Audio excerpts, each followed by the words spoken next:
Wakadi kuzvitaura kare kare kuti ine handichada. Wakadi kuzvitaura kare kare kuti ine handichada. Wakadi kuzvitaura kare kare kuti ine handichada. Wakadi kuzvitaura kare kare kuti ine handichada. Wakandisimbisa ukati ini newe tichagara nekusingaperi. Ukandiudza kuti hauzombodzoka kumashure zvinoita peri. Kundida unondida kuva mwakomana wakawanda unovada vei. Ukunditambisira taimi ndikakunyengerera ko zvinondipei. Wakadi kuzvitaura kare kare kuti ini handichada. Wakadi kuzvitaura kare kare kuti ini handichada.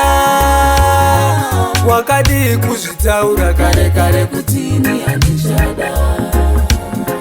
Wakadi kuzvitaura kare kare kuti ini handichada.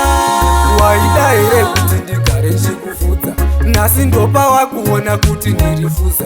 Unondida here ndaigara ndichikubvunza.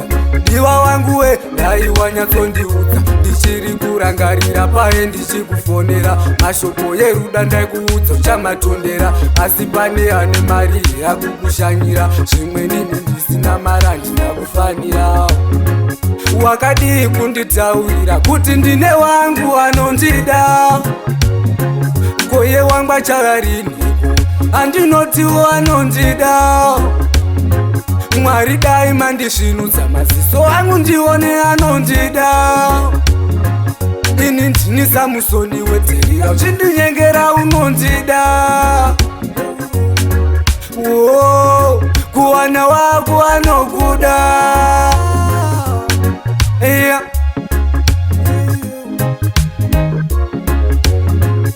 Imi mutaratadza bebi wangu haadi kundifadza ini.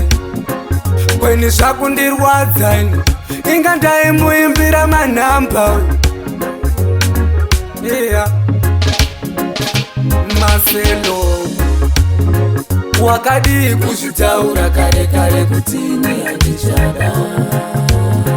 Wakadi kuzvitaura kare kare kuti ini handichada.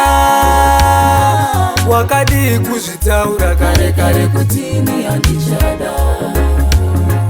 Wakadi kuzvitaura kare kare kuti ini handichada.